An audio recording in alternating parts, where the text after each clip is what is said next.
I am Cindy, I'm Kim. and today we are going to talk about the comprehensive test of phonological processing, otherwise known as the CTOPP. Okay, so Kim, I administer this test all the time. Yes. It is kind of the go-to in the industry. It's been around for quite a while. It is due for an update. The test ranges as low as there's an early childhood one that I want to say goes down to like 4 or 5 years old Okay. and then goes all the way up to age 24. And I've just pulled up the cover page for the older version. Do you Uh, give this to every student, Cindy? uh, if a student is coming to me for an academic evaluation, every kid gets the CTOP unless it has been recently administered by another clinician. Do you see other clinicians always giving this? Because this is the clue to dyslexia too, right? Well, this is one of the places where I think that this is one of the best measures of phonological processing out on the market. Wow. Okay. Okay. So if a student is And not given it, then the person's missing something if the kid is having trouble with reading and writing and reading right comprehension. now, many other tests have built in measures of phonological processing. For example, the Okay. Woodcock Johnson Mm-hmm. achievement test has measures of phonological processing. However, the measures of phonological processing in their materials say max at a certain age level, that after Ah, that, they're not considered valid. I Um, see. but you're really limited on the number of measures out there that can accurately assess phonological processing. So this is the best still. This is still the best, in my Okay. opinion. Other people All may right. disagree, but in my opinion. All Okay, right. so let's talk through the subtests. So notice here, I don't think we've ever gone over a protocol cover page. You've got all of the identifying information of who the individual is. This is where they calculate age. This is where you identify gender and stuff like that. I personally print out little labels with first, last, date of birth, age at testing, dates of testing, gender, grade level, all of that kind of stuff. Who did the assessment, who double scored it, and I just stick a label on so that I don't have to rewrite this every single time. Okay. So then you actually go into the subtests. So this is where you would put in the raw score. I'm going to tell everybody once again, age equivalent and grade equivalent is essentially meaningless. It does not really tell you anything. You think it means something and it doesn't. It's all they do is they curve out the numbers. It does not mean if you score high that you actually have, if you're an 8-year old, have the phonological processing of a 20-year old. It just means you had a high score and they curved it out. So do not believe age equivalent or grade equivalent ever. Garbage, garbage, garbage. Okay. And the only reason test publishers continue to put it in there is because it makes sense to parents, but it doesn't make sense because they don't understand. It doesn't actually say anything. Okay. So then you have a percentile rank, and percentile rank is how you sit relative to the normal population when they norm the test. Then you have your scale scores. And your scale scores is where they take your score on a subtest and they convert it to a metric that's standardized relative to the normal population. Okay. In your age grade In your range. age grade. And by the way, the younger you are, the more narrow the age gap is. So if you're 7, they'll do like 7. Oh, I can pull it up really quick. Like they actually have a fairly narrow um band of age range. So, for example, it does 4 years 4 months through 4 years 7 months, 7 years 6 months through 7 years 11 months and 29 days. And then as you get older, once you hit like 15 or 14, it goes 14.0 months to 14 years 11 months and 29 days, and then they do a band of 15 through 24. Okay. All right, let's talk about the composites down here. So you'll notice you would you've got all of these subtests. You would pull the scale scores, and I'm actually going to use a drawing tool here. You would take these 3 scaled scores and you come down here and you plug them in. So let's say, and I'm just going to randomly make up numbers, and I'm going to make up wild numbers. So let's say you score a 48, which you cannot score 48 on a lesion, and that converts to a scale score of 8. That 8 would come down here. Let's say you score a 97, and you cannot score a 97 on blending words. And that gives you a 12 or whatever. You get the idea. And we'll call this a 4, and I don't know why I put in that number. And these numbers, we parents have no ability to understand what this means right now, whether it's good or bad. So, and let me thin out my pen here a little bit. So let's say that 97 is the equivalent of a 12. I did not write the 12 in there well. And then the phoneme isolation of a 4 is the equivalent. We're just going to throw in a 4. You would then come in, write in your 8, your 12, and your 4. And by the way, that would be a whack profile. That would be really unusual. And your total there would be a 24.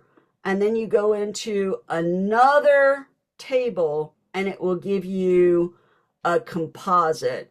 And the composite of that would be like a 73 because it's a rough average and everything else, but it gives you the composite. You'll notice with phonological memory, there was only 2 subtests here. Rapid symbolic naming only has 2, and alternate phonological awareness only has 2. And one common mistake that many clinicians make, because you go fast, there's a separate column for the 3 subtests and the ones for 2 subtests.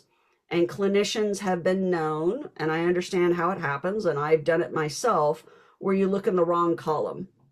And so you'll accidentally put in for the 2 instead of the 3.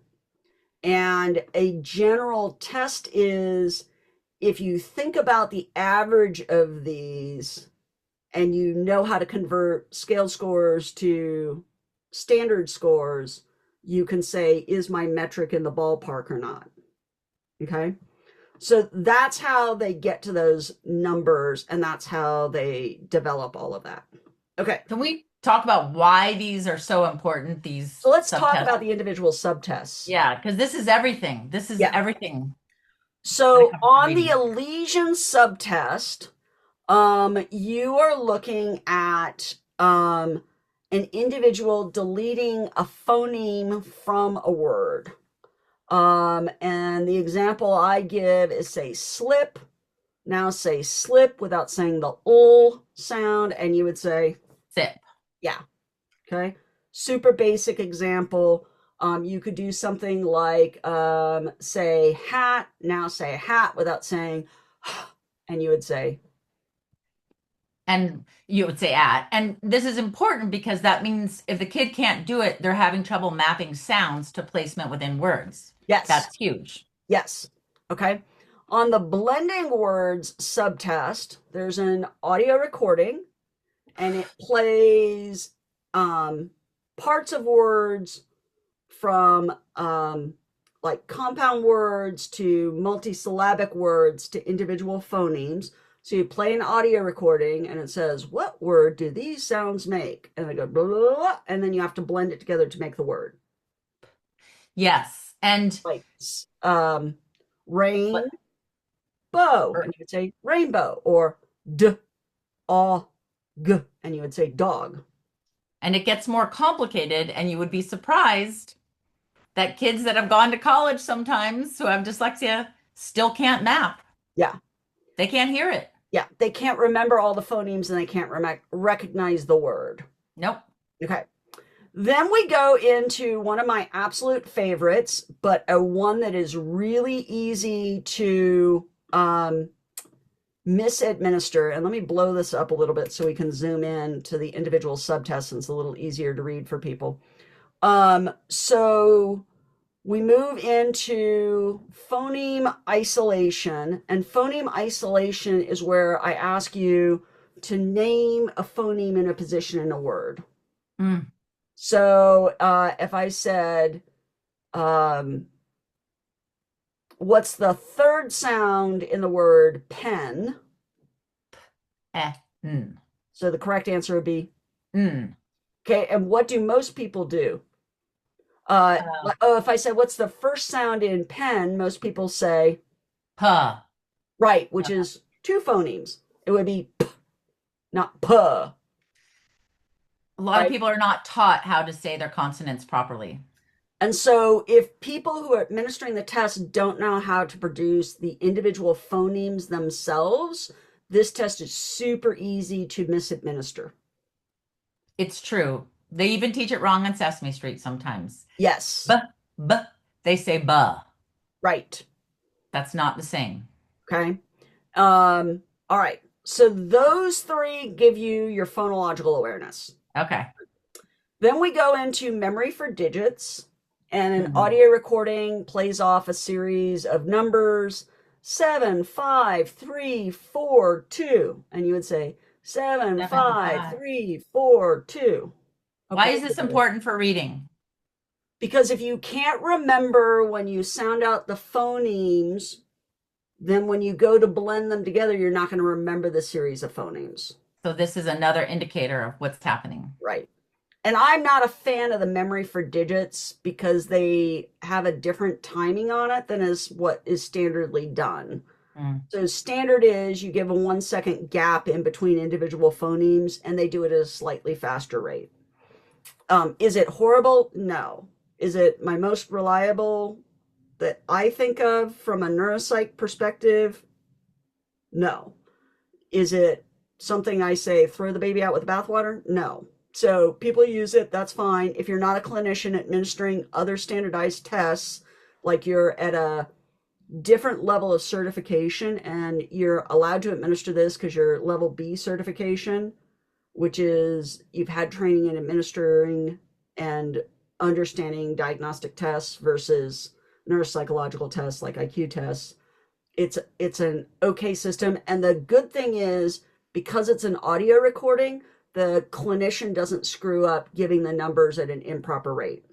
And it is an art to learn to give it, it's a challenge to learn to give the phonemes at a particular rate. The only reason I do it so smoothly and I'm so consistent is I've done it for 25 years. So the fact that they have it as an audio recording is a thumbs up. Okay, then we get into non-word Mm. repetition.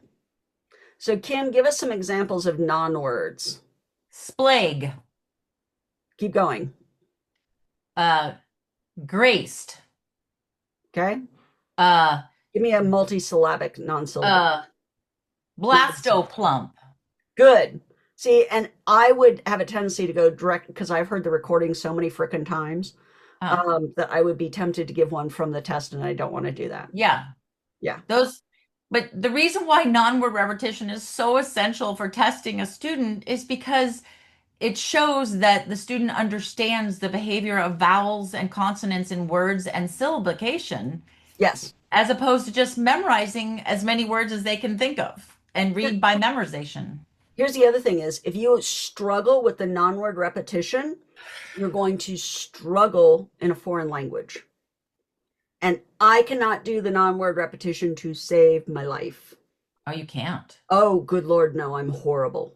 You remember when Tiffany tried to teach me to say a word in Mandarin, Oh, yes. and even if it's two or three phonemes, I will say it right one time and then say it wrong the next time, even if I'm Mhm. thinking hard about it.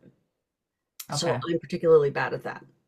So all of that is good. I tend to use elision, blending words, phoneme isolation, and non-word repetition, and I cluster it together as phonological awareness, even though non-word repetition is phonological memory.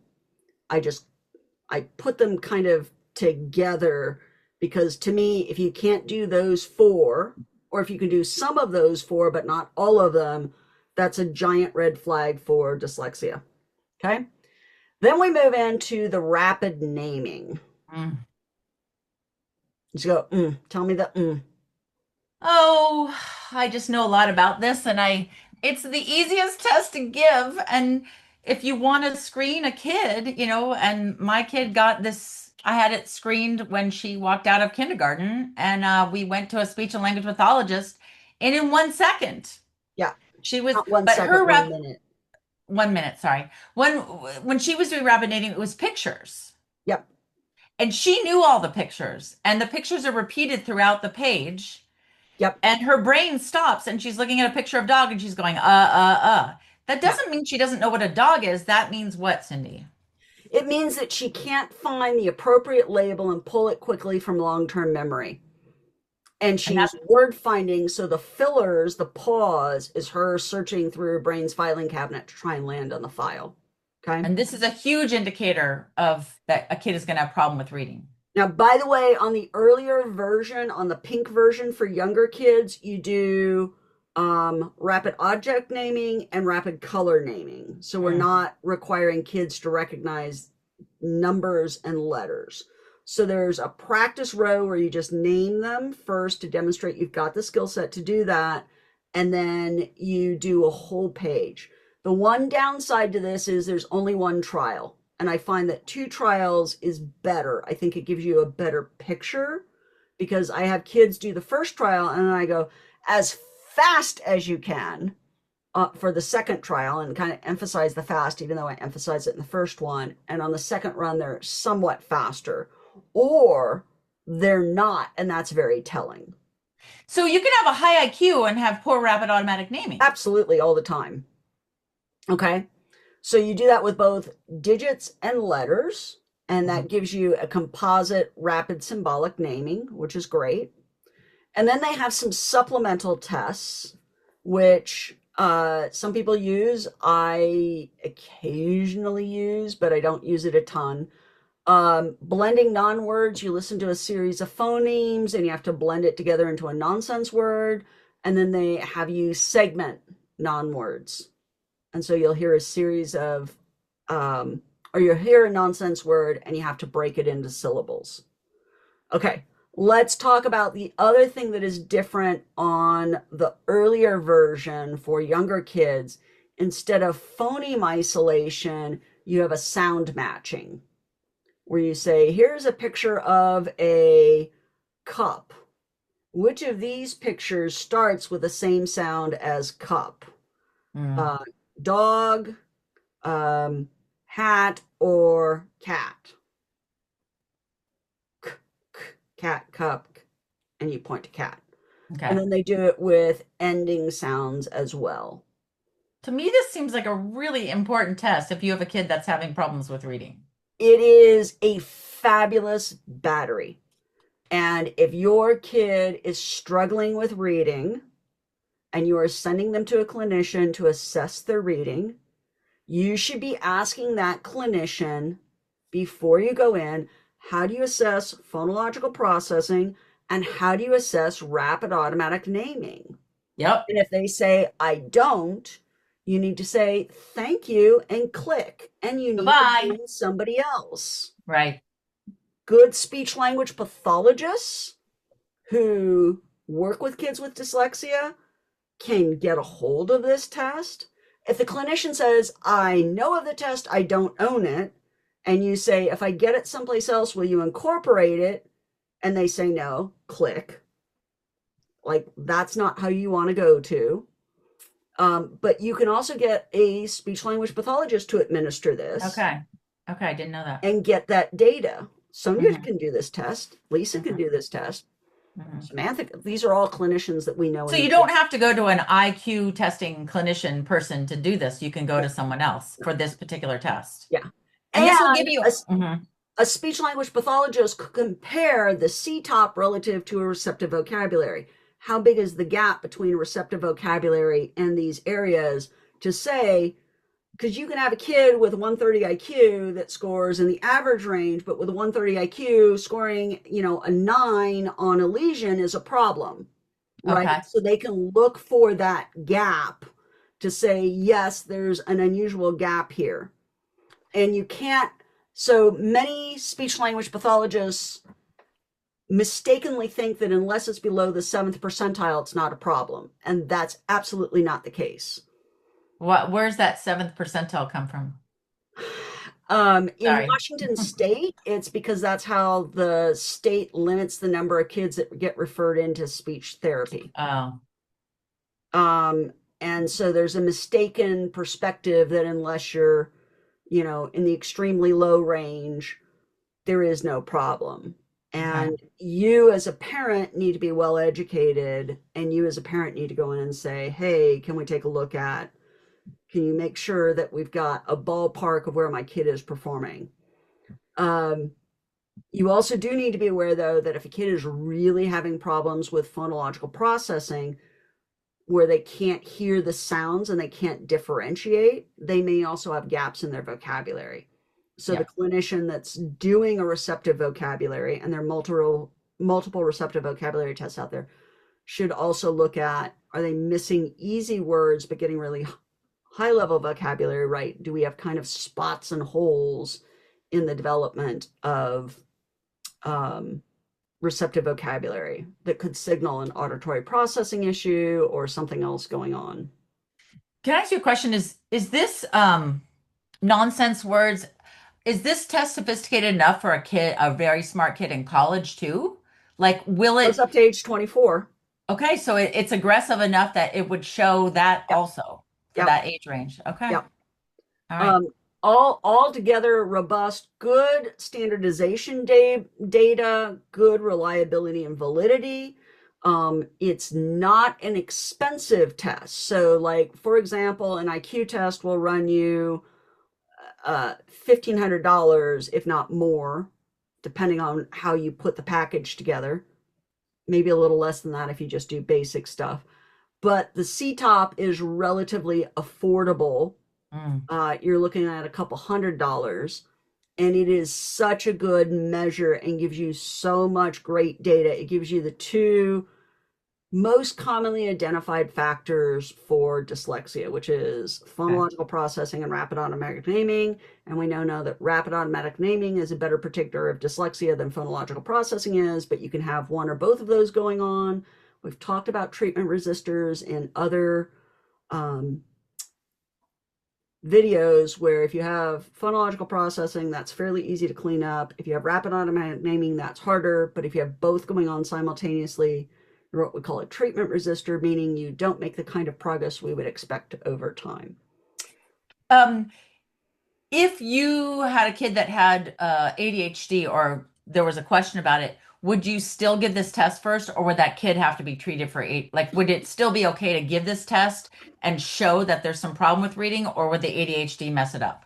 I don't, because I can't differentiate. So let's think about the blending words test. When Yep. the kid is like zoning out and misses a phoneme, Yep. I can't tell if you're tanking the test because you can't do it, Right. or you're tanking the test because you're inattentive.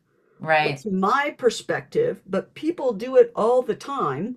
Yes.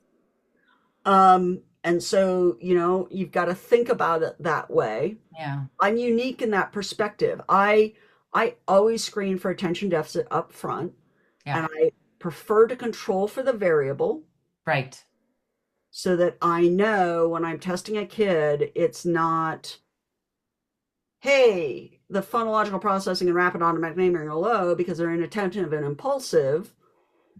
And we've controlled the variable of attention by administering stimulant medication, and we do a much better job of controlling that with stimulant medication, Yeah. to guarantee that we've got, or not to guarantee, to give us the highest chance of reliable data. Yeah. Okay. I But just was curious about that. overall, CTOPP, double thumbs up. Love the Okay, good. test.